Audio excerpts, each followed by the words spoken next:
మంచిది ప్రియులరా. మరి ఎరుకల కాలనీ స్థానిక సంఘ ప్రియులను ప్రేరేపించి వారిని ప్రేమించి దేవుడు వారికి అనుగ్రహించిన ఈ చక్కటి మందిర ప్రవేశము ప్రతిష్ట సందర్భముగా చేరవచ్చిన దైవ సేవకులకు, ఆయా స్థానిక సంఘాల నుంచి వచ్చిన పరిశుద్ధులు, అలాగే స్థానిక సంఘానికి యేసుక్రీస్తు వారి నామమున నా హృదయపూర్వకమైన వందనాలు తెలియచేస్తూ ఉన్నాను. మొదటిగా దేవుడు తన దాసుని నిలవబెట్టి మందిరం మీద స్పష్టమైన అవగాహన కలిగి ఉండాలని, మందిరము అనగా మన కంటికి కనపడుతున్నటువంటి ఈ భౌతిక మందిరము కాదని, ఈ భౌతిక మందిరములో ఉండబోయే సజీవ రాళ్ల వంటి మనమే ముఖ్యమని, మన జీవన విధానం, మన ప్రవర్తన మందిరములో ఎలా ఉండాలి అన్నది ఇంతవరకు తన దాసుని ద్వారా మనతో మాట్లాడి ఉండగా, ఆ సంగతులు మనసులో అలా ఉంచుకొని మరికొద్దిసేపు దేవుని మాటలు వినడానికి మనస్సును సిద్ధపరచుకొని శ్రద్ధగా విందాం. రండి, మన ధ్యానం కొరకై ఎజ్రా గ్రంథం 7వ అధ్యాయం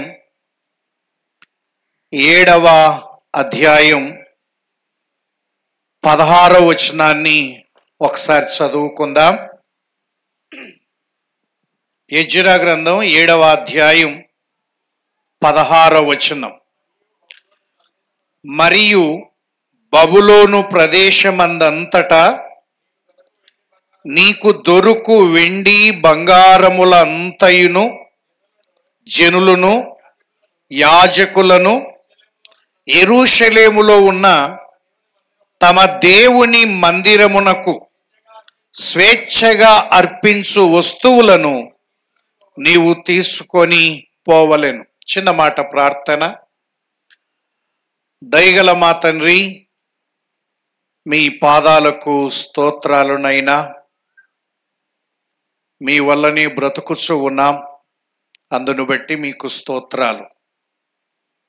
మా ఆయుష్కాల దినాల్లో మరి ఒక దినం మీ సన్నిధిలో ఉండడానికి మీరు అనుకూలపరిచినందుకై స్తోత్రాలు. ప్రత్యేకంగా ఈ స్థానిక సంఘాన్ని దీవించి వారికి సామర్థ్యం ఇచ్చి ఈ మందిరాన్ని కట్టుకోవడానికి సహాయము చేసినందుకై స్తుతిస్తూ ఉన్నాం. స్థానిక సంఘ కాపరి సుంకనను బట్టి, సంఘ ప్రియులను బట్టి మీకు స్తోత్రాలు. ఇదిగోనైనా మీరు చేసిన కార్యములను బట్టి మిమ్మల్ని స్తుతిస్తూ ఉన్నాం. ఈ సందర్భముగా ఆయా స్థలాల నుంచి మీ పిల్లల్ని మీ ఎదుటికి సమకూర్చినందుకై స్తోత్రాలు. ఇంతవరకు మీ దాసుని ద్వారా మేము విన్న తలంపుల కొరకై మనసారా స్తుతిస్తూ, మరికొద్దిసేపు మీ మాటలు ధ్యానించబోతూ ఉండగా నిలవన నన్ను మరుగు చేసి మాట్లాడి మహిమ పొందమని, అర్థమవునట్లుగా మీరు బోధించమని మా ప్రభువును మా రక్షకుడైన యేసుక్రీస్తు వారి నామముననే ఈ మనవులను అడిగి వేడుకొనుచున్నాము తండ్రి, ఆమేన్. ప్రభునందు ప్రియులారా, మందిరం దేవుని నివాస స్థలం అని అంటూ ఉంటాం. కానీ భూమి ఆకాశాలు పట్టజాలని ఆ గొప్ప దేవునికి మనము ఏ పాటి నివాస స్థలాన్ని నిర్మించగలం? నిజానికి యేసు ప్రభు గురించి వ్రాయబడిన మాట మనం ఎరుగుదు. నక్కలకు బొరియలు ఉన్నాయి, ఆకాశ పక్షుల గూళ్ళు ఉన్నాయి, కానీ మనుష్య కుమారునికి తలవాల్చుకొనుటకు ఒకంత స్థలము కూడా లేదు.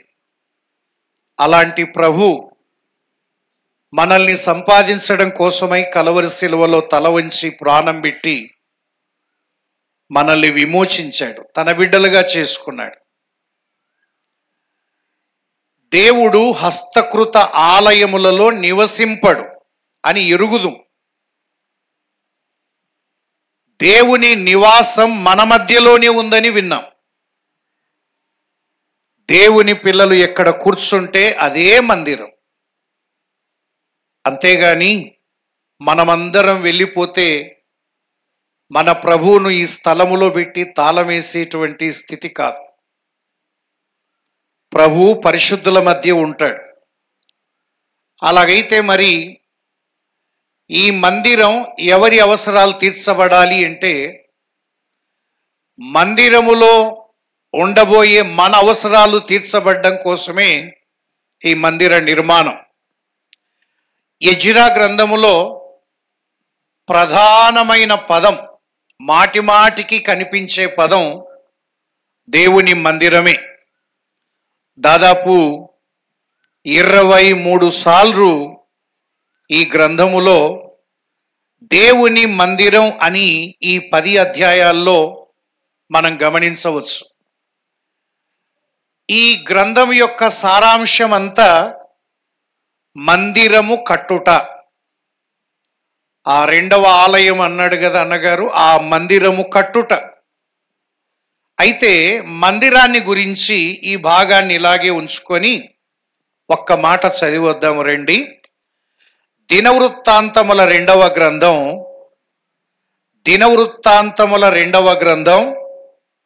2వ అధ్యాయం 9వ వచనాన్ని ఒకసారి చదవండి.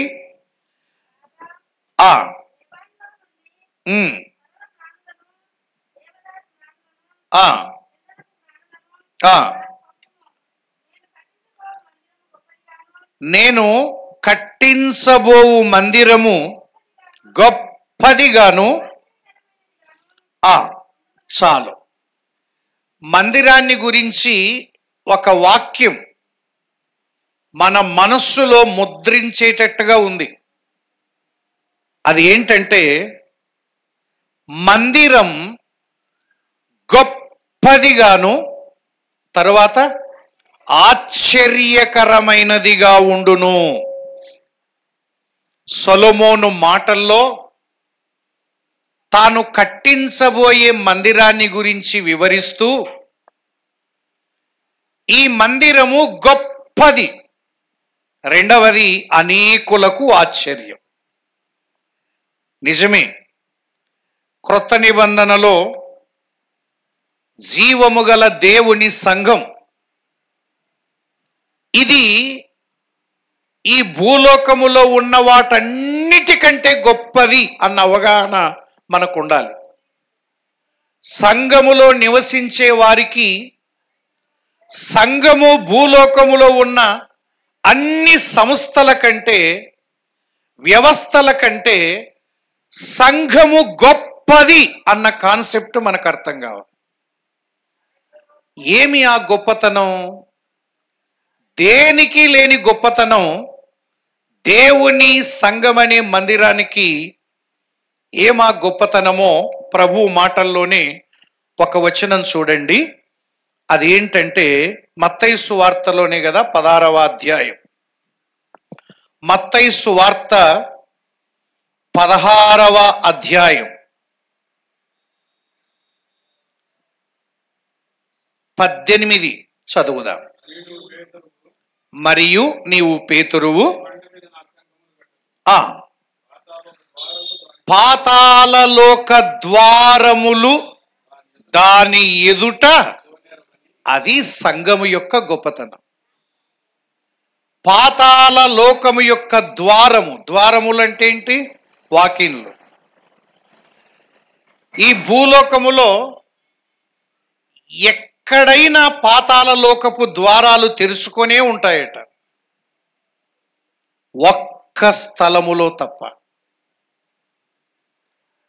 పాతాళ లోకపు ద్వారాలు ఉండలేని స్థలం, నిలువజాలని స్థలం దేవుని సంఘం. ఎందుకంటే సంఘములోనికి వచ్చిన వారు ఆత్మరక్షణ పొందినవారు. ఆత్మరక్షణ పొందిన వారి మీద పాతాళానికి అధికారము లేదు, రెండవ మరణానికి అధికారము లేదు. ఆత్మరక్షణ పొందిన ప్రజలు, తీర్పుకు లోనుగాని ప్రజలు, క్రీస్తు యేసునందున్న వారికి ఏ శిక్షా విధి లేదు. సంఘం యొక్క గొప్పతనం అది.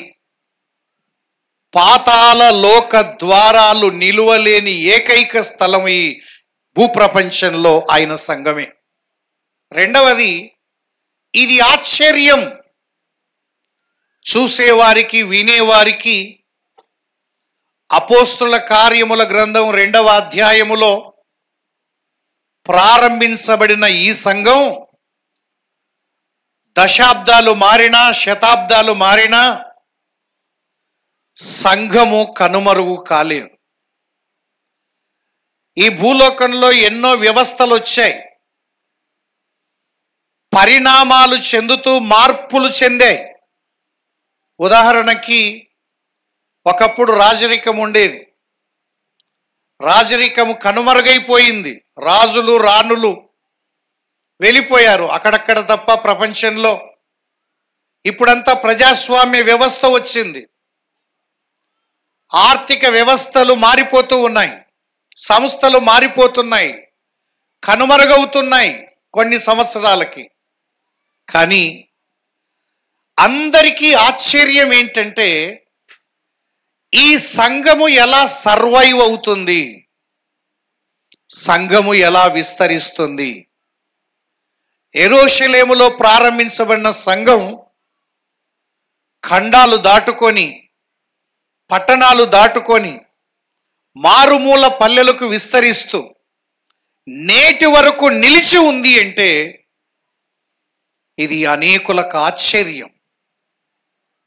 ప్రభు స్వరక్తమిచ్చి సంపాదించుకున్న ఈ సంఘాన్ని ప్రభువే కాపాడుతూ ఉన్నాడు.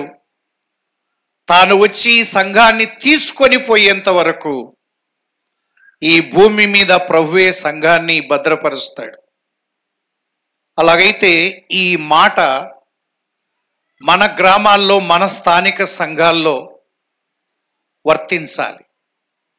మన స్థానిక సంఘం గొప్పదిగాను ఆశ్చర్యకరమైనదిగాను ఉండాలి అంటే ఈ సంఘము ఎలా ఉంటే ఇలా అనిపిస్తుంది.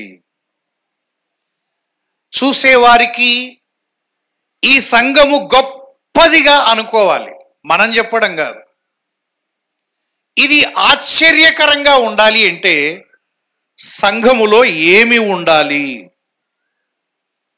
ఇది విలువగలిగిన సంఘం.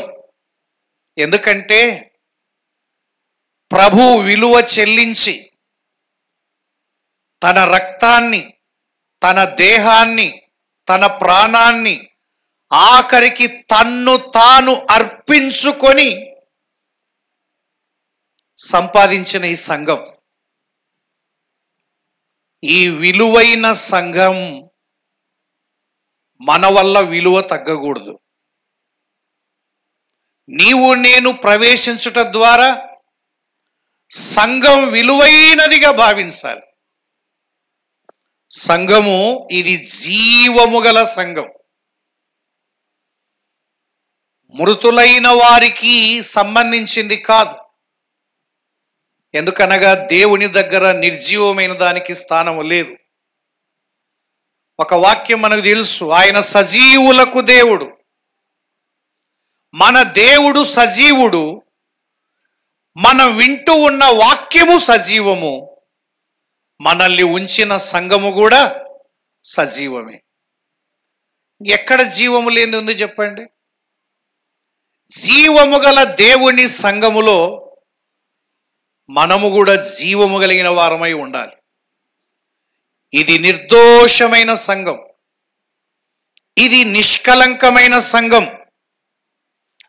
అందువల్ల ఈ సంఘం గొప్పదిగా ఉండాలి. ఈ గ్రామములో అనేకులకు ఆశ్చర్యకరంగా ఉండాలి అంటే సంఘములో ఏమి ఉండాలి? రండి, ఆ ఎజ్రా గ్రంథములోనే 7వ అధ్యాయములో నుంచే ఈ మధ్యాహ్న వేళ కొన్ని సంగతులు మనం మనసులోనికి తెచ్చుకుందాం. దేవుని సంఘము ఎప్పుడు గొప్పదిగా ఆశ్చర్యకరంగా ఉంటుంది అంటే 7వ అధ్యాయం ఎజ్రా గ్రంథం 13వ వచనాన్ని చూద్దాం. చేతనున్న రైట్ చాలు. దేవుని ధర్మశాస్త్రము అనే పదం, దేవుని ధర్మశాస్త్రం. సంఘాన్ని నడిపించాల్సింది, నడిపించేది దేవుని వాక్యమే. ఏ సంఘమైతే దేవుని వాక్యము చేత నడిపించబడుతుందో ఖచ్చితంగా సంఘము గొప్పదిగాను ఆశ్చర్యకరంగాను ఉంటుంది. అనగా మానవ యోచన ప్రకారము నడిపించబడేది సంఘము కాదు. మనుష్యుల ఆలోచన ప్రకారం నడిపించేది కాదు. మానవ పరిపాలన క్రింద జరిగేది కాదు. దేవుని సంఘాన్ని నడిపించేది దేవుని వాక్యమే అని గుర్తుపెట్టుకోవాలి. ఒక్కసారి ఆదిమ సంఘానికి వద్దాం రండి. ఈ భాగాన్ని అలాగే ఉంచుకొని ఉండండి. అపోస్తుల కార్యముల గ్రంథం, అపోస్తుల కార్యముల గ్రంథం 6వ అధ్యాయము 7వ వచనాన్ని, దేవుని వాక్యము ప్రబలమై చాలు. దేవుడు మన పట్ల ఏం గురి కలిగి ఉన్నాడు అంటే ఆనాడు శిష్యులకు బోధించాడు, సమస్త జనులను శిష్యులనుగా చెయ్యండి. శిష్యరికం అన్నది ఆప్షనల్ కాదు, ఇది ఒక ఆజ్ఞ. దేవుని సంఘములో ఉన్న ప్రతి విశ్వాసి శిష్యులు శిష్యురాన్రు కావాలి. గాయకులు బోధకులు అని దేవుడు చెప్పలే, తరువాత అది దేవుడు చూసుకుంటాడు. సంఘములో చేరిన ప్రతి బిడ్డ శిష్యులు కావాలి అంటే ఒక సూత్రం. సంఘములో ఏం ప్రబలం కావాలి? వాక్యం ప్రబలం కావాలి. సంఘములో వాక్యం ప్రబలమైతే శిష్యుల సంఖ్య పెరుగుతుంది. వాక్యం ప్రబలం కాకపోతే శిశువుల సంఖ్య అలాగే ఉంటుంది. శిశువులు పుట్టినప్పుడు పిల్లల్ని ఏమంటారు? శిశువులు అంటారు. సంఘాల్లో శిశువులే ఉన్నారు కానీ శిష్యులు కావడం లేదు. కారణం, దేవుని సంఘములో వాక్యము విస్తారంగా ప్రబలం కావాలి, మరి ఏది కాదు. ఏ సంఘమైతే వాక్యానికి ప్రాధాన్యతనిస్తుందో, ఏ సంఘమైతే వాక్యాధారంగా వాక్యాన్ని దిక్సూచిగా పెట్టుకొని వాక్యమే రాజ్యాంగంగా కలిగి వాక్యానుసారంగా నడుచుకుంటారో ఆ సంఘములో ఖచ్చితంగా శిష్యులుగా మార్చబడతారు. శిశువుల వల్ల ఎలాంటి ప్రయోజనం ఉండదు కదా. ఒకప్పుడు శిశువులమే కానీ ఎల్లప్పుడూ శిశువులుగా ఉండడానికి వీల్లేదు. శిశువుల లక్షణాలు బైబిల్ గ్రంథములో చాలా ఉన్నాయి.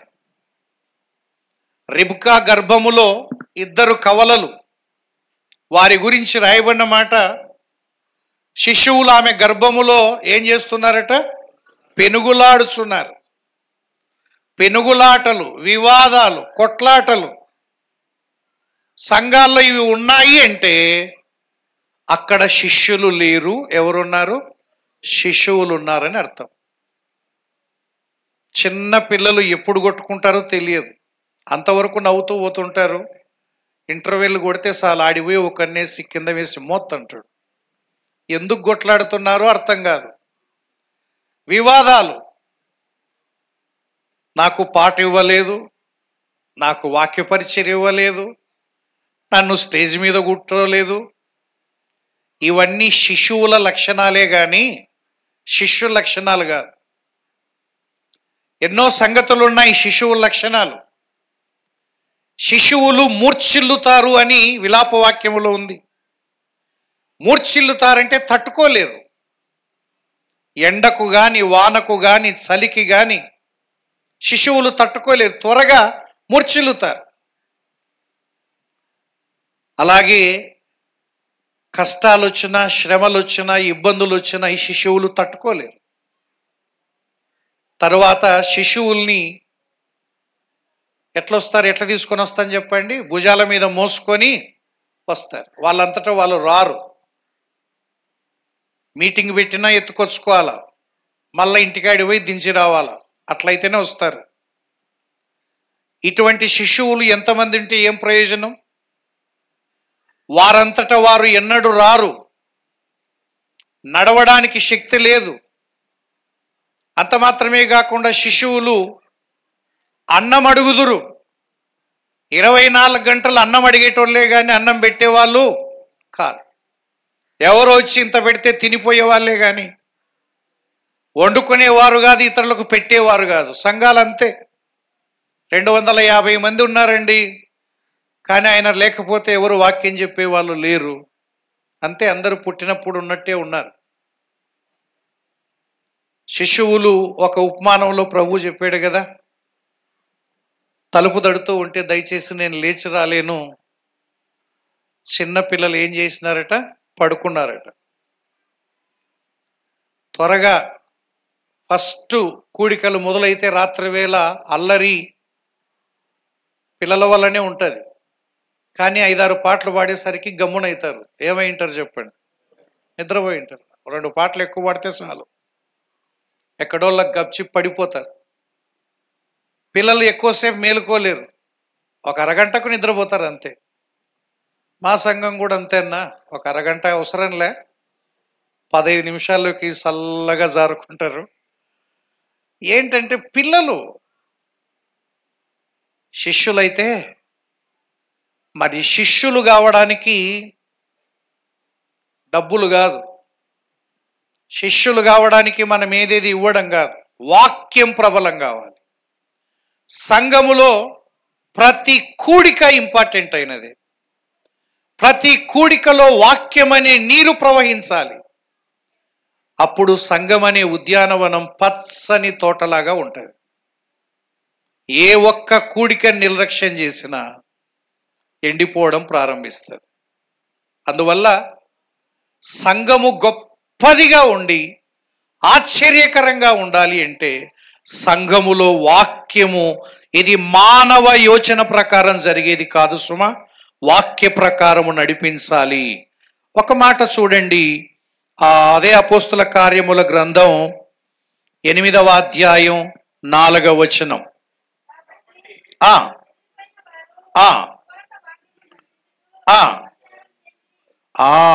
వాక్యమును ప్రకటించుచు, వాక్యం ప్రకటించడం. 13వ అధ్యాయం 44వ వచనం. 13:44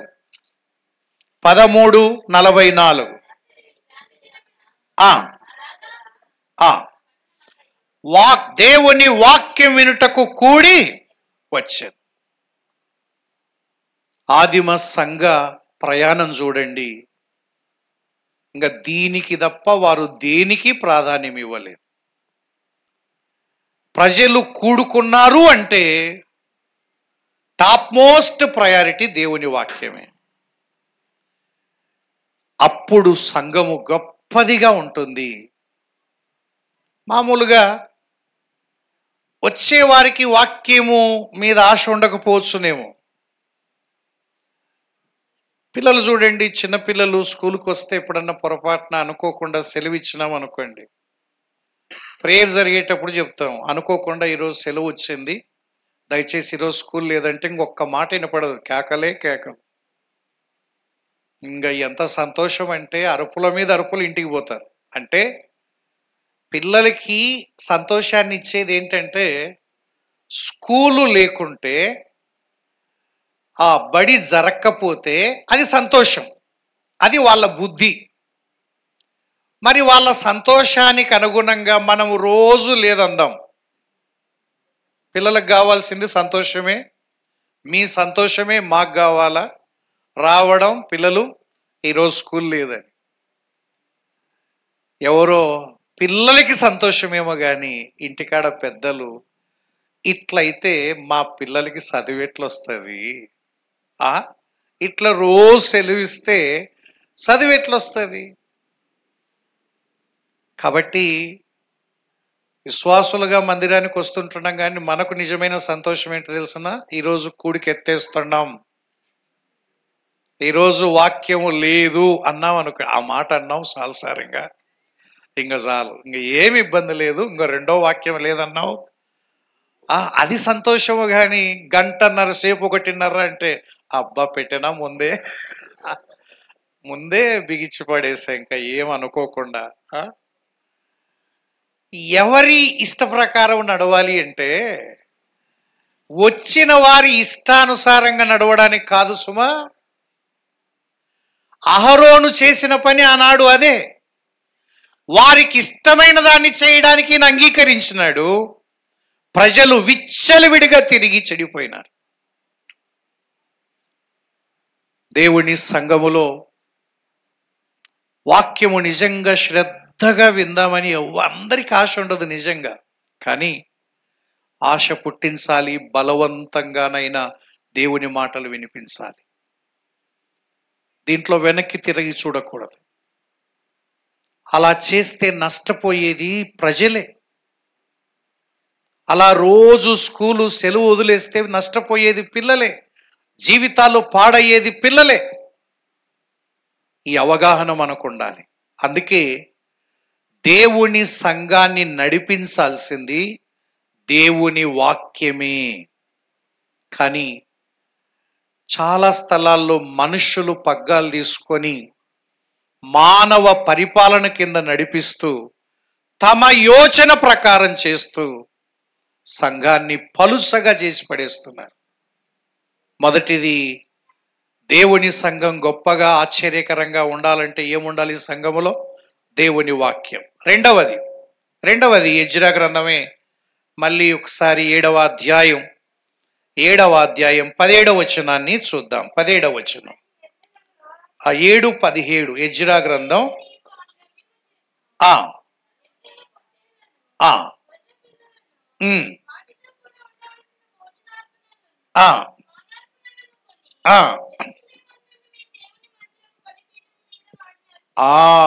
దేవుని మందిరములో రెండవది ఏముండాలి అంటే బలిపీఠము ఉండాలి. దేవుని బలిపీఠం. బలిపీఠం అనగానే మనకు తెలుసు ఏం పనికొస్తుంది? బలులు అర్పించటానికి బలిపీఠం మనకు పాత నిబంధనలో సుపరిచితం. మరి క్రొత్త నిబంధనలో కూడా బలులు ఉన్నాయా అంటే ఉన్నాయి. ఆత్మ సంబంధమైన బలులు. ఆత్మ సంబంధమైన బలులు నేటి మందిరం అనగా సంఘములో బలిపీఠం మీద అర్పించబడుతూ ఉండాలి.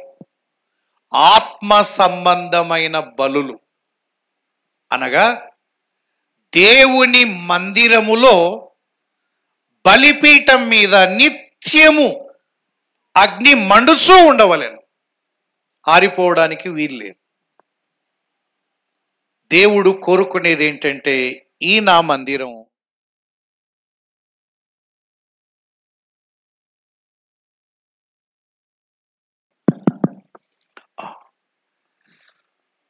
మందిరములో మన మందిరం ఎట్లా గుర్తింపు పొందాలి అంటే దారిన పోయేవాళ్ళు వచ్చేవాళ్ళు ఏంటిరా ఇది అంటే ఇందులో వారు లోపలికి వెళ్ళి తాము నమ్ముకున్న దేవునికి ప్రార్థన చేస్తూ ఉంటారు అని ఇతరులు గుర్తించాలి. ఇది ప్రార్థనా మందిరం. ప్రార్థననే ఆత్మ సంబంధమైన బలి సంఘములో జరుగుతూ ఉండాలి. అసలు ప్రార్థనలే జరగకపోతే మందిరం ఎందుకు? ఒక హాస్పిటల్ 5 అంతస్తులు కట్టి వదిలిపెడితే హాస్పిటల్ అవుతుందా? కాదు. హాస్పిటల్ అంటే డాక్టర్లు రావాలి, పేషెంట్స్ వెళ్ళాలి, వారికి తగిన సేవలు అందిస్తూ ఉన్నప్పుడే అది హాస్పిటల్గా గుర్తిస్తారు. దేవుని మందిరం ప్రార్థనా మందిరంగా గుర్తించకపోతే మందిరానికి ప్రార్థనా కాలం ఉండాలి. పేతురు యోహానులు కుంటివాణ్ణి బాగు చేసినప్పుడు వారు ఎక్కడికి ఎక్కి వెళుతున్నారని రాయబడి ఉంది? దేవాలయమునకు. ఏ కాలమున? ప్రార్థనా కాలం ఉంది కాబట్టి ఆ ఇద్దరు దైవ సేవకులు సిద్ధపడి దేవాలయానికి ఎక్కి వెళుతున్నారు. ఏమయ్యా, ఎందుకు వెళ్తున్నారంటే ఇది ప్రార్థనా కాలం, దేవుని మందిరంలో ప్రార్థన చేయడానికి వెళ్తున్నాం. విశ్వాసులందరికీ అనుభవం ఉండాలి. అంత మాత్రమే కాకుండా ఆదివారం రాగానే ఇది ఆరాధన మందిరం, తన ప్రాణాన్ని క్రయధనముగా చెల్లించి విమోచించబడిన ప్రజలు తమ ప్రభువును ఆరాధించటానికి వెళ్తూ ఉన్నారు. ఆరాధన అనే బలి ఈ మందిరములో జరుగుతూ ఉండాలి. అంత మాత్రమే కాకుండా ప్రభు ఒక మాట అన్నాడు, మీరు నా యొద్దకు వచ్చి నేర్చుకొనుడి అన్నాడు. దేవుడు ఇది నేర్పించే స్థలం. మనకు నిజంగా ఏవి రావు. బయట పిల్లలు నేర్చుకోవడానికి ఎక్కడికి వెళ్తారు చెప్పండి? బడికి వెళ్తారు. ఇది దేవుని బడి, దేవుని సిలబస్ బోధించే బడి. దేవుని బడికి రాకుండా ఏమి నేర్చుకుంటారు? దేవుని మార్గాలు, కట్టడలు, శాసనాలు, దేవుని తలంపులు నేర్చుకోకుండా ఏం విశ్రాంతి పొందుకుంటాం? మత్తయి సువార్తలో 11వ అధ్యాయం 28, 29లో 2 విశ్రాంతులు ఉన్నాయి. 28వ అధ్యాయములో నా యొద్దకు రండి, నేను మీకు విశ్రాంతి ఇస్తాను. ఆయన యొద్దకు వచ్చిన వారికి విశ్రాంతి. 29లో వచ్చిన వారు నేర్చుకుంటేనే విశ్రాంతి. ఏమి నేర్చుకున్నావు? దేవుని మందిరానికి వచ్చి ఏమి నేర్చుకున్నావు? ఏమీ నేర్చుకోకపోతే నువ్వు దేవుని బడికి రానట్టే లెక్క. దేవుని బడిలో ఎంతో సిలబస్ ఉంది. దేవుడు ఎన్నో విషయాలు నీతో మాట్లాడాలని ఆలోచన కలిగిన వాడు. ఒక్కొక్క కూడికలో ఒక్కొక్క దాసుని ద్వారా ఒక్కొక్క అంశాన్ని కవర్ చేస్తూ ఉన్నాడు. వారానికి ఒకసారో నెలకోసారో వచ్చి నేను ఎందుకో ఎదగలేకపోతున్నానంటే తెలియదా ఎందుకు ఎదగలేకపోయేది? రోజుకు 8 గంటలు ఒక చోట కూర్చొని లక్షల రూపాయలు ఖర్చు పెట్టి సంవత్సరానికి 250 రోజులు స్కూల్కి వెళ్తేనే మన క్వాలిటీ ఇంత ఉంది. 10వ తరగతి పాస్ అయితే పేరు కూడా సరిగ్గా రాసుకోలేని వారు ఉన్నారు అంటుంటారు కదా. అన్ని గంటలు, అంత డబ్బు, అంత సమయం వెచ్చిస్తే అది నేర్చుకునేదైతే ఆత్మ సంబంధమైన సంగతులేవి? మందిరానికి సకాలంలోకి రావడం ఇప్పటికీ నేర్చుకోలే. మందిరానికి ప్రకటించుకున్న సమయానికి రావడం నేర్చుకున్నావా? ఎప్పుడు నేర్చుకుంటావు? నేర్చుకోవడానికి ఆయన పాదాల దగ్గర కూర్చోవాలి. మనం అంతో ఇంతో నేర్చుకున్నాం కాబట్టి ఈరోజు మన భౌతికంగా కొన్ని విషయాల్లో మార్పు వచ్చినాయి, తెలుసు కదా. మన నివాసాలు చూడండి, ఒక 40 ఏళ్ళకి ఇప్పటికీ. మన వీధులు చూడండి, మన డ్రెస్సింగ్ సిస్టమ్ చూడండి. ఒక ఇంట్లోకి పోతే, ఒక బాత్రూమ్ లేకపోతే 3 సోపులు కనిపిస్తుంటాయి. ఏమంటే ఇది ఆయనది, ఇది ఈయనది, ఈయనది. 30 ఏళ్ళ కింద టైంలో ఒకటే సోపే. ఏం సోపు? అప్పటి కాలంలో మళ్ళీ టవల్స్ కూడా అనే ఆలోచన లేకుండా ఉండే. ఆ స్నానం చేసి రావడం, ఆ బెడ్షీట్ ఆడ ఉంటుంది, తొక్కి తొక్కి పెట్టింటారు, అదే వేసి రుద్దడమే, అదే పెద్ద స్నానం. కానీ ఈరోజు స్కూల్ పోయినాడు, కాలేజీ పోయినాడు, యూనివర్సిటీ పోయినాడు, కొంచెం ఇంట్లో చదువుకున్నారు లేదన్నా, అందుకే కొంచెం ఇట్లా కర్టన్లు వేసినారు, కొంచెం డైనింగ్ రూమ్ పెట్టుకున్నారు. అప్పుడైతే లేకుండా ఉండే.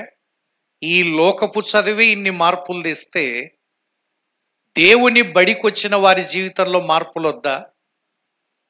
ఏ మార్పు లేకపోతే ఏమి నేర్చుకున్నట్టు అన్నా? ఇది దేవుని మందిరము రూపాంతరము చెందే స్థలం అండి. ఇది మనస్సు మారే స్థలం. ఒకప్పుడు డబ్బు అంటే పిచ్చి ఉండేవాడు, దేవుని వాక్యం విని విని విని డబ్బు పట్ల వ్యామోహము లేకుండా మారితే ఇది ఎంత మార్పు తెచ్చిన స్థలం. ఈ బడిలో చదువుకున్న వారు ఇలా మారిపోతూ ఉంటారు. ఈ బడికి రాకపోతే ఏం మారుతాం? వాక్య కూడికల్లో లేకపోతే, వాక్యాన్ని వినకపోతే ఏం మారుతాం చెప్పండి?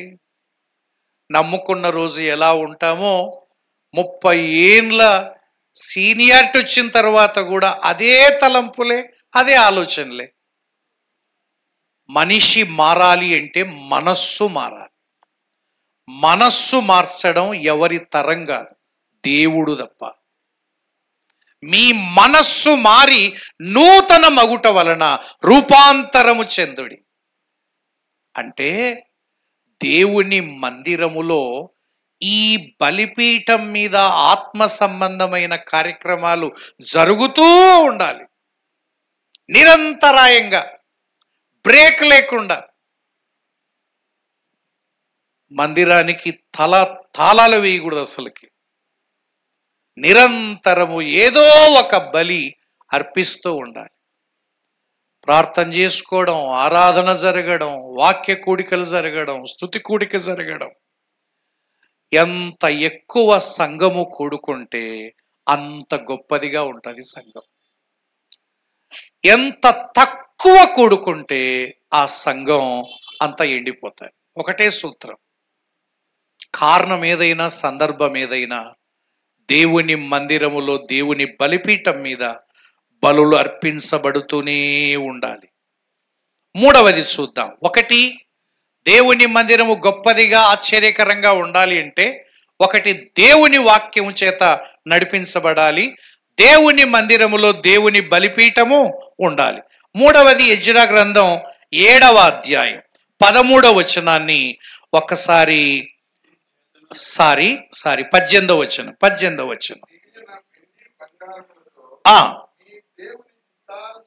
చాలు, ఆ పదం దొరికింది. ఎవరి చిత్తానుసారంగా? దేవుని చిత్తానుసారంగా. ఒకటి గుర్తుపెట్టుకోండి, దేవుని సంఘం లేదా మందిరం ఇది దేవుని ఇల్లు. ఎవరి ఇల్లు? దేవుని ఇల్లు. దేవుని ఇంటిలో ఎవరి ఇష్టం నెరవేరాలి? అంతే, తిరుగులేదు. ఇంకా నా ఇంటిలో ఎవరి ఇష్టం? నా ఇష్టం. నేను ఇక్కడ ఒక సోఫా సెట్ వేసుకున్నా, ఒక ఆయన వచ్చినాడు, అన్న తీసి ఇట్లా పెట్టుకోండి అన్నాడు. బయటికి ఏమనకపోయినా ఏమంటాను? నేను పెట్టే ఇటుకొచ్చింది నాయన, అది ఆడబెట్టి చూసినా, ఆడబెట్టి వెనకబెట్టి, కింద పెట్టి, పైన పెట్టి, లాస్ట్కి ఇంకా ఏడ సరిపోకనే ఆడ పెట్టుకున్నా. ఇది నా ఇల్లు, నా సోఫా, కూర్చునేది నేను, నువ్వు వచ్చేది ఈ రోజు వచ్చి ఇది ఈడబెట్టు ఆడబెట్టు అంటే నా ఇంటిలో ఎవరి ఇష్టం నెరవేర్చబడాలి? నా ఇష్టం, అనుమానం అక్కర్లేదు. కానీ దేవుని ఇంటికి వచ్చి కూడా నా ఇష్టమే అనడానికి వీల్లేదు సుమా. అందుకే సంఘములో క్షేమము లేదు.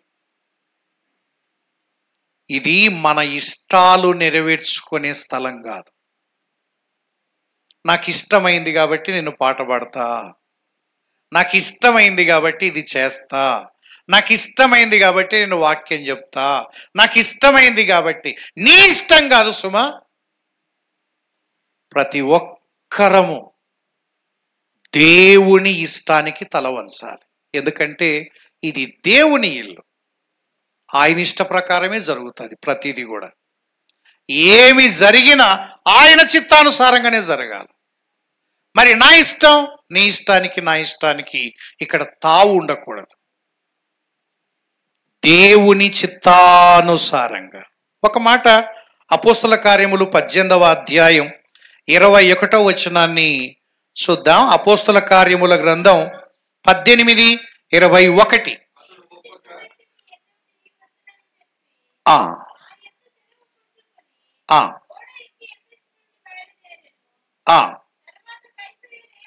సారీ, 21వ వచనం.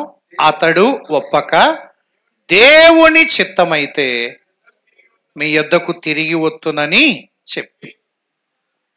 దేవుని దాసుడు కూడా ఈ మాటని, మీరు మళ్ళీ రండి అంటే ఆయన ఒకటే మాట, దేవుని చిత్తమైతే తప్పనిసరిగా వస్తారు. నీ ఇష్ట ప్రకారం నా ఇష్ట ప్రకారం వచ్చేవాడిని కాదు. దేవుని చిత్తానికి లోబడ్డం అంటే ఇది. మనకి ఇష్టం కావచ్చు పోవడం రావడం, కానీ అది దేవుని ఇష్టమేనా? ఇంకొక మాట చూడండి, అదే అపోస్తల కార్యముల గ్రంథములోనే 21 పక్కనే 14వ వచనంలో కూడా ఒకసారి అటు చూద్దాం. అతడు ఒప్పుకొనందున మేము ప్రభు చిత్తము జరుగునుగా. కానీ వారు ఏమన్నారు తెలుసునా? యెరూషలేముకు పోవద్దని బతిమలాడుతున్నారు. ఎందుకంటే అయ్యా పోతే బంధించటానికి రెడీగా ఉన్నారు, అన్నీ సిద్ధం చేసి పెట్టుకున్నారు అని. అప్పుడు పౌలు, చాలా వందనాలు, మీరు నా క్షేమాన్ని కోరి చెప్తున్నారు అని అనకుండా మెచ్చుకోలేదు. ఒక మాట అన్నాడు, ఇది ఎందుకు మీరు ఏడ్చి నా గుండెలు బద్దలు చేసేదరేలా? ఇప్పుడు చెప్తున్నాను, నా లోపల ఉండే సంగతి ఏంటంటే, నేను యెరూషలేములో బంధించబడ్డానికి మాత్రమే కాదు, నేను ప్రాణం పెట్టి చచ్చిపోవడానికి కూడా సిద్ధంగా ఉన్నాను. ఆ మాట చెప్పగానే విశ్వాసులు ఏమన్నారు తెలుసునా? ప్రభు చిత్తము జరుగునుగాక అని ఊరకుంటిమి, అంతే. యెరూషలేముకు పోతానంటే మీరు పోకూడదు, దేవుడు చెప్తున్నా అంటే దేవుడు కాదు కదా, ఎవరు చెప్పినా నిన్ను పోనీయము, ఇంకా నీ చిత్తమే నెరవేరుతావు. ఆనాడు విశ్వాసులు ప్రభు చిత్తానికి ఎంత ఒప్పుకున్నారు చూడండి. పౌలును ఎంత ప్రేమించినా, పౌలుకు అపాయం జరుగుతుందని తెలిసినా, బంధిస్తారని అనుకున్నా, ప్రభు చిత్తము జరుగునుగాక అని ఊరుకున్నారట. ఏమన్నా జరగని ఏం చేద్దాం? దేవుని మందిరములో ఎందుకు వస్తున్నాం? లోకంలో మన ఇష్టాలు నెరవేర్చుకున్నట్టుగా దేవుని మందిరములో ఎవరి ఇష్టం వాళ్ళు నెరవేర్చుకోవడానికి అవసరం కాదు. ఇది దేవుని ఇల్లు, దేవుని ఇష్ట ప్రకారమే జరగాల. దేవుని ఇష్టానికి వ్యతిరేకంగా ఏ ఒక్క కార్యక్రమం జరగకూడదు. ఇది చట్టం. అప్పుడే సంఘము గొప్పదిగా అంటుంది, కానీ ఎవరి ఇష్ట ప్రకారం వారు జరగడానికి వీల్లేదు. ఇది మూడవది. ఒకటి, దేవుని ధర్మశాస్త్రం ఉండాలి సంఘములో, దేవుని బలిపీఠం ఉండాలి. మూడవది, దేవుని చిత్తం ఉండాలి. 19వ వచనం, 7వ అధ్యాయం ఎజ్రా గ్రంథం 19వ అధ్యాయం. చాలు, ఏమంట?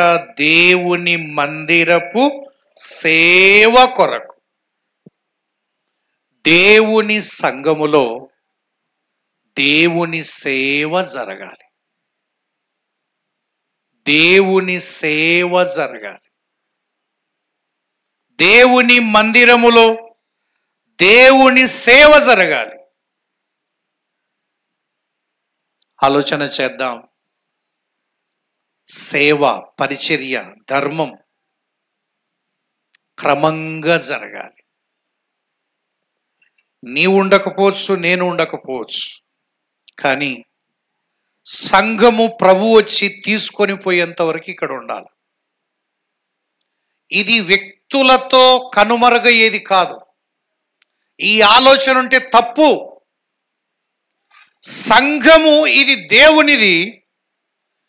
ఈ భూలోకంలో దేవుడు వచ్చి తీసుకొని వెళ్ళేంత వరకు ఉండి తీరాలి. అలా ఉండి తీరాలి అంటే సేవ జరుగుతూనే ఉండాలి. అందులో ప్రధానమైన సేవ ఆత్మల రక్షణ. ఆదిమ సంఘములో అనుదినము ఆత్మలు సంఘముతో చేర్చబడుచూ ఉండెను. ఆత్మలు రక్షించబడి సంఘములో చేర్చబడితే అది సంఘము యొక్క వృద్ధికి, క్షేమాభివృద్ధికి ఒక ప్రధానమైన సూచిక. ఒక బిల్డింగ్ ఉన్నది, 2 బిల్డింగులు కడితే ప్రధాన క్షేమాభివృద్ధి కాదు. ఇది కాదు రుజువులు, ఇది కాదు రుజువులు.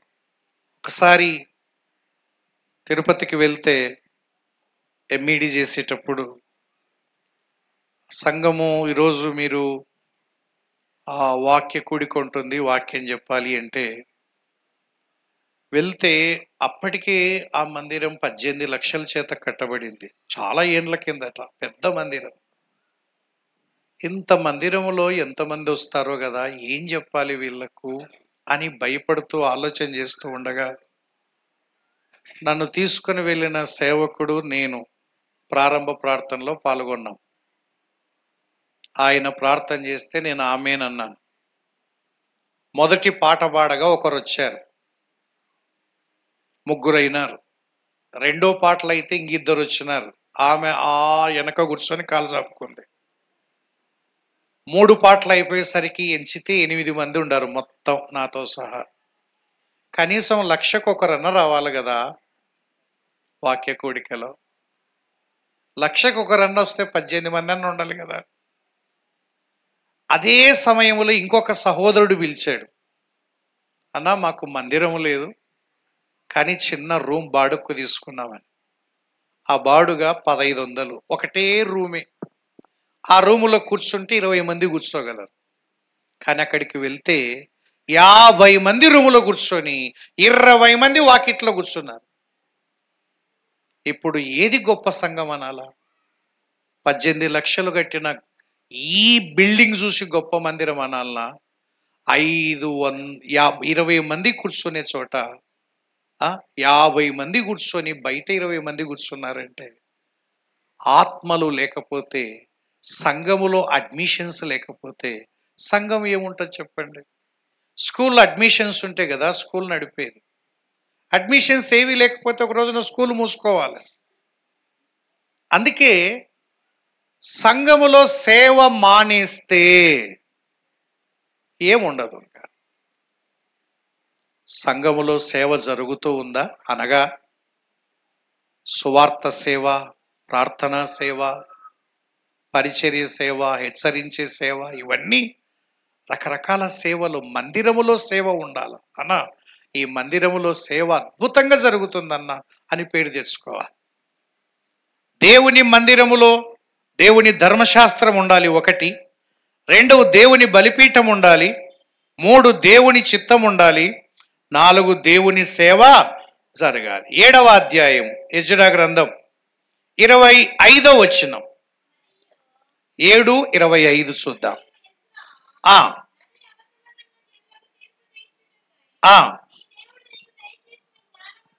ఏ జ్ఞానము చొప్పున? దేవుడు దయచేసిన జ్ఞానం. దీన్ని ఏమంటామంటే దేవుని జ్ఞానం. బాగా వినండి, దేవుని పనులు దేవుని జ్ఞానంతోనే జరగాలి, మనుష్యుల జ్ఞానంతో కాదు సుమా. ఒకవేళ పెద్ద చదువులు చదివి లోకరీతిగా జ్ఞానులము కావచ్చుగాక, దైవ కార్యాలకు దైవ జ్ఞానమే పనికొస్తుంది. యాకోబు భక్తుడు జ్ఞానాన్ని 2 భాగాలు చేశాడు. 1 పర సంబంధమైన జ్ఞానం, 2 భూ సంబంధమైన జ్ఞానం. భూ సంబంధమైన జ్ఞానం లోకానికి పనికొస్తుందేమో కానీ దేవుని సంఘంలో పనికిరాదు. దేవుడిచ్చిన ప్రతి పనిని దేవుడిచ్చిన జ్ఞానముతోనే చేయాలి. పక్షపాతముతో ఏదీ చేయకూడదు, బంధుప్రీతితో ఏదీ చేయకూడదు. శరీరం పనిచేయడానికి వీల్లేదు. ఇది దేవుని సంఘం. అందుకే తిమోతికి రాస్తూ పౌలు అన్నాడు కదా, నీకు పని అప్పగిస్తున్నాను, నువ్వు ఇతరులకు అప్పగించు. ఏంటి? నా వలన వినిన సంగతులను ఇతరులకు బోధించు నిమిత్తం. ఎవరికి? సామర్థ్యమును నమ్మకమైన మనుషులకు.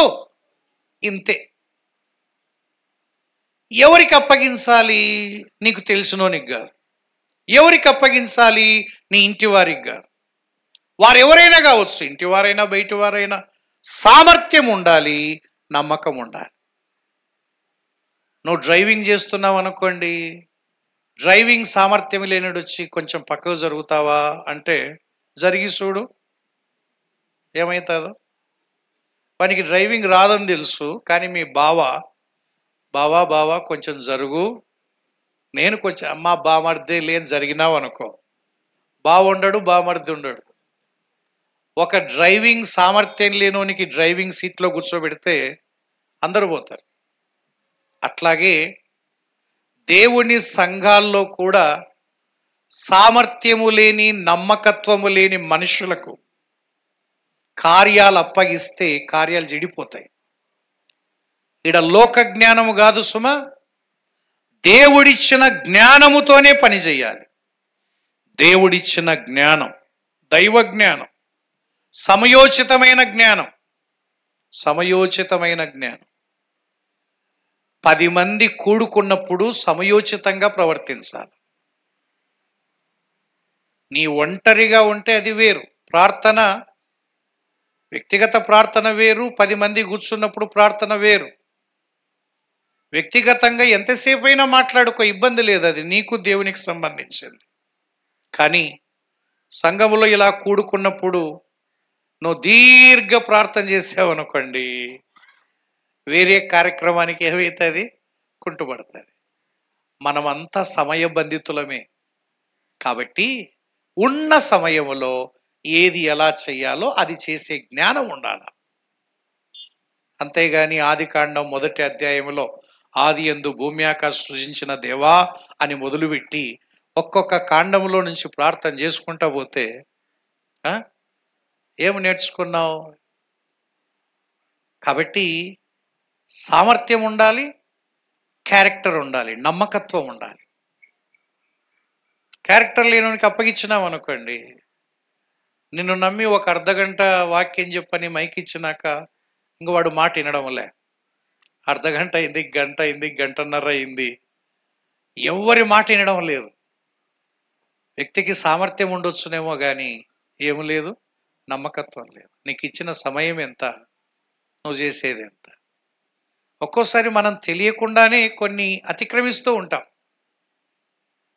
ఒక చిన్న పాప వాళ్ళ అమ్మని అడిగింది, కాదు మమ్మీ, ఈ అంకుల్ ఇన్ని పచ్చబద్ధాలు చెప్తున్నాడే అన్నాడు.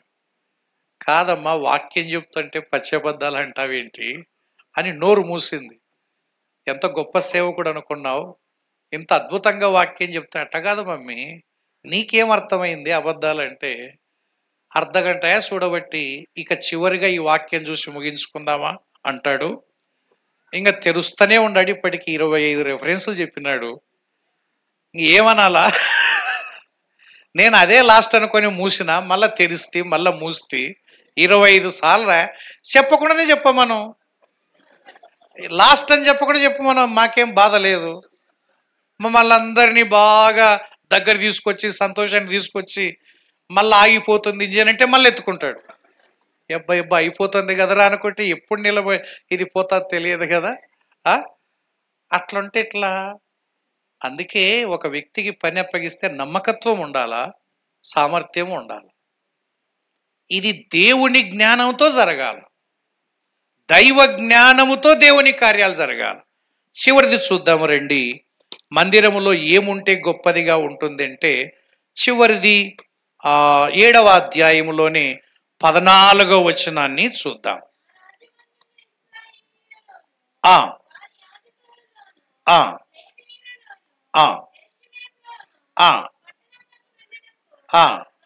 మనపూర్వకముగా ఇష్టపడు వారెవరో అన్నాడు. చాలు. దేవుని సంఘములో ఇదే రాజ్యమేళాల. మనపూర్వకముగా, దానికి వ్యతిరేక పదం చెప్పండి. మనపూర్వకంగా, బలవంతంగా. ఎప్పుడే గాని మనపూర్వకంగా మందిరానికి వచ్చే వారి వల్ల ఉపయోగం కానీ బలవంతంగా వచ్చే వారి వల్ల ఎలాంటి ప్రయోజనం లేదు. ఒక దేవునికి ఇచ్చినా మనపూర్వకంగానే ఇవ్వాలి. నీకు మనపూర్వకంగా లేదంటే ఇవ్వడం ఆపేసి, మందిరానికి రావడం కంప మీద కూర్చున్నట్టు కూర్చుంటారు, ముళ్ళ కంప మీద. ఉండుండి ఈరోజు ఈయననే వచ్చినాడా అనుకుంటుంటే ముళ్ళ కంప మీద కూర్చున్నట్టు. కారణం ఏంటంటే వారు బలవంతంగా వచ్చిన వారు. నువ్వేమి చేసినా మందిరములో ప్రతి కార్యక్రమం ఇష్టపూర్వకంగా జరగాలి, ఇష్టపూర్వకంగా జరగాలి, మనపూర్వకంగా జరగాలి, బలవంతంగా కాదు, మనపూర్వకంగా. అందుకే అన్నాడు ప్రత్యక్ష గుడారము నిర్మించేటప్పుడు కూడా ఎవరి దగ్గర అర్పణలు తీసుకోమన్నాడు? ఎవడైతే మనపూర్వకంగా ఇస్తారో వాళ్ళ దగ్గర తీసుకోండి. అంతేగాని పట్టి పట్టుకపోయి, ఏమక్క మందిర ప్రతిష్ట 5 మంది ఉండారు, 5,000 వేసుకోండి, రా 5,000 ఇస్తారులే రాయ్. మీ ఇంట్లో 2 జతలు ఉండారు, ఒక్కొక్కరికి 5,000, 10 రాసుకో. ఉద్యోగం చేస్తాడు, మాత్రం ఇయ్యలేవా? వాడు మూతెల్లా తిప్పేదిలే, రాయ్. ఇది రౌడీజం అంటాం కానీ ఇది ఏడ అర్పణలు అంటాం? ఇది అర్పణలు అంటామా? అర్పణ అంటే ఇది వసూలు చేసుకోవడమే. క్రిస్మస్ జరిగితే ఇడ్లీళ్ళ కడిపోతుంటాడు చూడండి, ఈ 70,000 వసూలు అయినాయన్నా అని. ఇటువంటి అర్పణల వల్ల ఏం ఉపయోగం లేదు. అందుకే ఒక్క ఆదివారం తప్ప ఏ రోజు మనం అర్పణలు ఉండవు. కానీ ప్రతి దానికి ఆఖరికి విమానంలో ప్రయాణం చేసేటప్పుడు విమానం కూలిపోతుంటే పైలట్ చెప్పినాయంట, లాస్ట్కు మీ ఇష్టదైవాలను ప్రార్థన చేసుకోండి, ఇది సాంకేతిక లోపం తలెత్తింది, ఏడ కూలిపోతా తెలియదంటే అందులో ఒక పాస్టర్ ఉన్నాడంట. ఆయన లేచి ఒక పాట పాడుతుండగా చివరి కానుకలు పడదాం అన్నాడు. పనికి మనలోడా కూలిపోతుంది, ఇష్టదైవాన్ని ప్రార్థన చేసుకోమంటే, ప్రభునందు ప్రియులారా చివరిగా ఒక పాట పాడుకుంటుండగా కానుకలు సమర్పిద్దాం, యాడికి పోయినా ఇది మాత్రం మానరు. దీని మీదనే చింత గాని అవు కదా, ఏమి పరిస్థితి ఏంటి, కథ ఏంటి అనిలే. ఒక్క మాట, మీరు మందిరానికి వస్తారు కదమ్మా, ఇష్టపూర్వకంగా వస్తారా, కష్టపడి వస్తున్నారా, బలవంతంగా వస్తున్నారా? కన్ఫ్యూజన్ పడొద్దండి. దేవుని సమయాన్ని దేవునికి ఇవ్వండి, మన సమయాన్ని మనం వాడుకుందాం. దయచేసి ఆ సమయాన్ని ఈడవాడుకొని ఈ సమయాన్ని ఆడవాడుకోవద్దండి. క్లియర్గా ఉండండి. దేవునివి దేవునికి, కైసరివి దేవుని సొమ్ము దేవునికి ఇవ్వండి, నీ సొమ్ము నువ్వు వాడుకో, దాంట్లో చేయి పెట్టొద్దు. ఎంత క్లియర్గా ఉంటుంది. 6 దినాలు నువ్వు కష్టపడి పని చేసుకో, 7వ దినం ప్రభుదినం అని గుర్తించు. ఇబ్బంది ఎక్కడొస్తుంది? అన్నా ఇది నా దినం కాదన్నా, నా ప్రభుదినం, ఆయన చిత్త ప్రకారం ఉంటాను కానీ నా ఇష్ట ప్రకారం చెయ్యను. ఎంత హ్యాపీ ఉంటుంది. కానీ ప్రతిదానికి బలవంతమే. ఎన్ని ప్రకటనలో రండి రండి రండి. ప్రభునందు ప్రియులారా కూడిక ప్రారంభమయ్యింది, దయచేసి త్వరగా రండి. 3 పాటలు పాడినాక ప్రభునందు ప్రియులారా పాటలు అయిపోతున్నాయి, రండి రండి రండి. ఇట్టటోళ్ళు వచ్చినా ఏం ఒరిగేది ఉండదు, ఇంత బలవంతం మీద వచ్చినా ఒరిగేది ఏముండదు. అందువల్ల దేవుని పిల్లలు దైవ కార్యాలన్నీ ఇష్టపూర్వకంగా చేయాలి. అయితే ఒక చిన్న మినహాయింపు ఏంటంటే, ప్రభువు నమ్ముకున్న మొదట్లో ఇష్టపూర్వకంగా అంటే ఎవరు చేయరు. బాగా వినండి, ఒక తండ్రి డిగ్రీ చదివేవాడు కాలేజీ పోకపోతే రూములో ఏమన్నాడు తెలుసున్నారే, నేను నిన్ను కొట్టనురా, నీకు జ్ఞానం ఉంది, శ్రద్ధగా చదువుకుంటే బాగుపడతావు, లేకపోతే పాడైపోతావు. నేను ఇంతకంటే చెప్పాను, నీ ఇష్టమైతే కాలేజీ పో, లేకపోతే ఈడే ఉండని బయటకు వచ్చినాడు. అదే రెండో తరగతి చదివిన వానికి ఆడికి పోయి ఏమంటుంది అసలు, మర్యాద సంచి తగిలించుకోరా, ఆటో ఎక్కుతావు లేదా, తంత నాయాలి ఎక్కువ. ఆడిపోయి ఇట్టన్నామనుకో, నీ ఇష్టం అయితే పోరా, లేకపోతే లేదన్నామనుకో, నాకు ఇష్టమే లేదంటారు. కాబట్టి ప్రతిదానికి కొంచెం ఉంటుంది మినహాయింపు. వాళ్ళ ఇష్ట ప్రకారం అంటే ఇప్పుడు కాలేజీ లెవెల్ పోయినాం అనుకో, పిల్లలు మీకు ఇష్టమైతేనే క్లాసులో ఉండరా, లేకపోతే బయట పోండి అంటే వానికి ఉద్యోగం అవసరం కాబట్టి, మార్కులు అవసరం కాబట్టి ఖచ్చితంగా వింటాడు. అదే ఒకటో తరగతిలో పోయి పిల్లలు మీకు చదువు అంటే ఇష్టం అంటే ఉండర్రా, లేకపోతే పోండి అంటే ఒక్కడు ఉండడు క్లాసులో, మొత్తం సంచి తెలుసుకో మాకు ఇష్టమే లేదు సార్ అని. అటటోళ్ళ సాట అట్టగుదు, పగ్గాలు మన చేతుల్నే పట్టుకోవాలా. ఇట్ట వివేచన కలిగిన దగ్గర పగ్గాలు ఇడిచిపెట్టాల. వీళ్ళ కాడ కూడా నీ ఇష్టం అంటే ఎవడు ఉండడు ఇంకా. కాబట్టి కొన్ని కొన్ని సందర్భాల్లో ఆ కౌన్సిలింగ్ ఇవ్వాలా, కొన్ని సందర్భాలు ఈ కౌన్సిలింగ్ అవసరం. సో దేవుడు రక్తమిచ్చి సంపాదించుకున్న మనము, ఇదే సంఘం, ఈ సంఘము లోకం దృష్టిలో గొప్పదిగా ఉండాలా, ఆశ్చర్యకరంగా ఉండాలి. ఒక 6 సంగతులు విన్నాం. ఏముండాలి చెప్పండి? నంబర్ 1, దేవుని వాక్యము చేతనే నడిపించబడాలి. నంబర్ 2, దేవుని మందిరములో దేవుని బలిపీఠం మీద ఆత్మ సంబంధమైన బలులు అర్పించబడుతూనే ఉండాల. 3వది, దేవుని ఇంటిలో దేవుని చిత్తమే జరగాల. 4వది, దేవుని ఇంటిలో క్రమము తప్పకుండా దేవుని సేవ జరుగుతూనే ఉండాలి. ఆగిపోయిందంటే ఇంకా అది ఆగినట్టే. తరువాత 5వది, దేవుడిచ్చిన జ్ఞానము చేతనే దైవ కార్యాలు చేయాలి. 7వది, ఏ కార్యము చేసినా, ఏ పని చేసినా మనపూర్వకంగా చేయడం కావాలి. దేవుడి మాటలు మన కొరకై దీవించి ఆశీర్వదించునుగాక. ఆమేన్.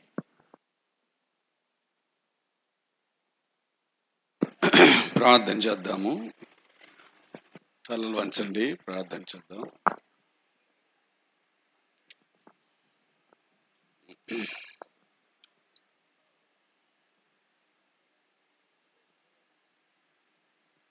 దానియేలు గారు వచ్చి ప్రార్థన చేస్తారు.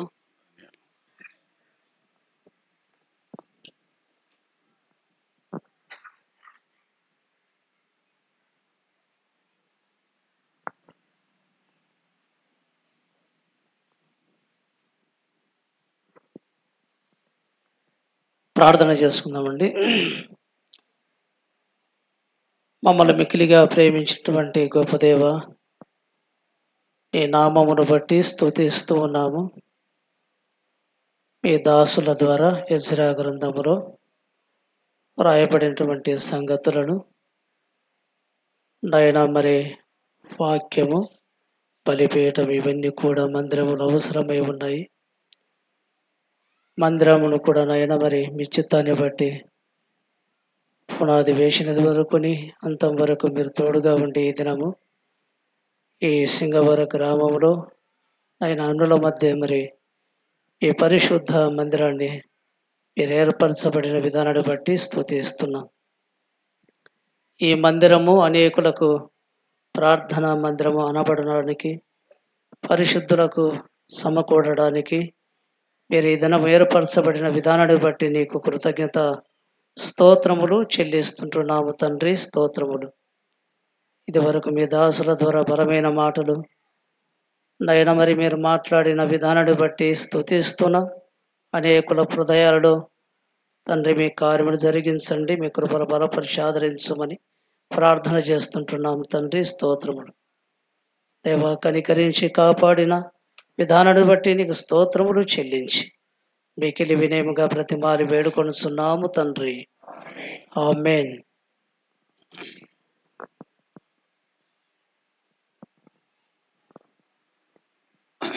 సహోదరులు సింగన్న గారు